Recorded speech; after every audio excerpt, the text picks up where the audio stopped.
Hey, I am back and I'm going to show you yet another recipe that I love to do in the fall time and in the winter time. It's super easy. All my recipes are super easy, low ingredients, and kind of dump and go because I don't like to put a lot of effort into this. So we are making Crockpot chicken and dumplings. So I'm using just frozen chicken breast tenderloins.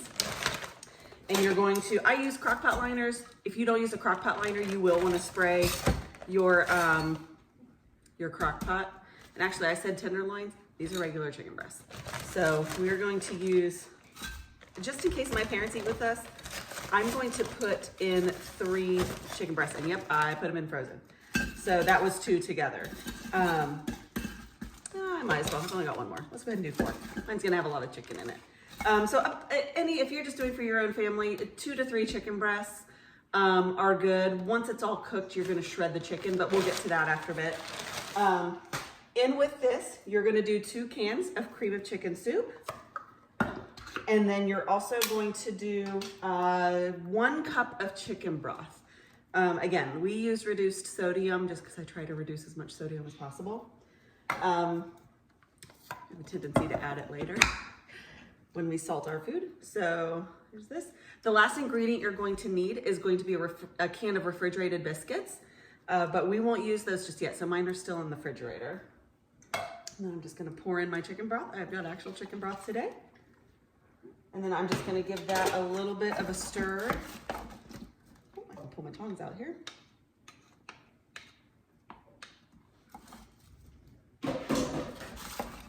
And give this a stir, and you're gonna let your chicken cook for about 6 to 8 hours on low. When you have about an hour and a half left of your cook time, you do want to make sure that you stop and do the next step, which we're gonna talk about here in a little bit. So I'm gonna go ahead and set my crock pot. I'm just gonna set it to 6 hours. That way I for sure know I'm gonna catch them in time, and I'll be here all day, it's a Saturday. So we're gonna put it on low, get this cooking up. And I'll be back here shortly and we'll show you what we do next once the chicken is cooked and we've got about an hour left. All right, it has been about 6 hours, so I'm gonna show you the next step. You wanna do this, like I said, you wanna do this about an hour or so before you're gonna be ready to eat. So I had put in full chicken breasts, I put in 4. And you need to shred them. A lot of people use 2 forks to do it. I use this and probably a combination with a fork, but this is typically for ground meat, but it works really, really well for just separating up that chicken breast meat. It takes, honestly, I think it's a little bit faster, but it just breaks up the chicken super fast. And this is like boiling right now. So that's good. We don't want to remove the chicken, cool it down, and then put it back in there because the hot water, or excuse me, hot soupiness in there is what's going to really cook up our dumplings. So once you get that good and shredded, which I think we're about there. See, super easy. There's still a couple of bigger pieces, but let me show you what it looks like. I mean, it really just cuts it up into nice little shreds if you do it long enough. I still got a couple of bigger pieces in here. So like I said, you might want to use a fork just to kind of help, or even a spoon. My spoon's working pretty good here. So we've got, I think we've just about got all the big pieces out here. All right, so I've shredded up the chicken. We're ready for the next step. So we are going to take 1 can of refrigerated biscuits. It's probably the best that's ever happened for me. You're just gonna take them out of the roll. You can rip them apart with your fingers. I don't. I just kind of go for what's quick. And I just kind of cut them into 4s. And then you just put them in piece by piece. So what this is gonna do, all of these biscuit pieces are going to turn into dumplings.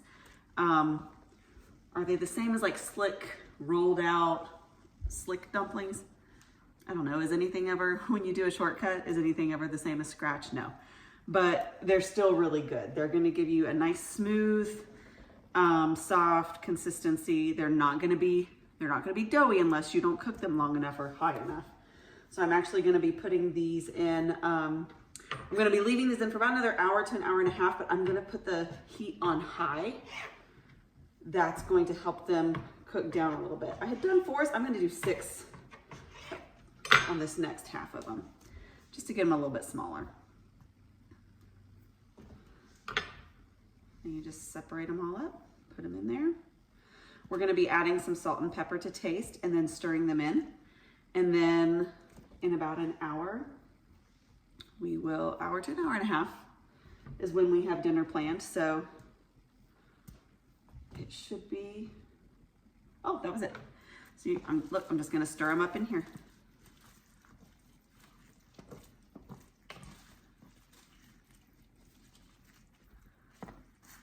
All right, and then you'll add a little bit of salt and pepper. I add a little bit more pepper than I do salt. Like I said, I don't like to cook with a ton of salt. Oh, it's gonna look so, can you see what that looks like in there? Yeah, it's gonna be delicious. So I'm gonna change the temperature on this. Oh, almost forgot the best part, the butter. So I'm just gonna take about 1/3 of a stick of butter. Put that right in there.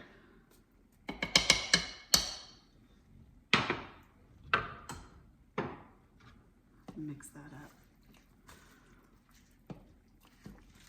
Oh yeah. Okay. All right, so now I'm going to adjust again. Actually, I am going to do 1 hour because then I'll check it. If it needs another 30 minutes, I can leave it in there for another 30 minutes. That's no problem. All right, and that's set on high for 1 more hour. And we'll be good to go. See you in a minute. I'm going a little off the cuff and I'm holding the phone because I want to show you this. It's not time to eat yet, but I want to show you. When you open this up, I'm going to go ahead and stir this because what they're doing is they're wanting to cook together, which happens, but I don't want that to happen. So I'm going to stir these up good, mix up what is like the gravy and whatnot in there so they can continue to cook for another little bit. But they're already looking really, really good. They're definitely fluffy. They're not like slick dumplings. They're more fluffy. But this has about another 10 or 15 minutes to go. I'll pull the heat down. I might even keep the lid off a little bit, let it chill out a little bit, and I'll show you the end result soon. Okay, it's all done. Sorry, my camera's a little bit crooked. It'll be fine. Okay, so here we are, nice and steamy. Oh, it looks so good. Yeah, here, let me show you. So I'm just gonna use this spoon here.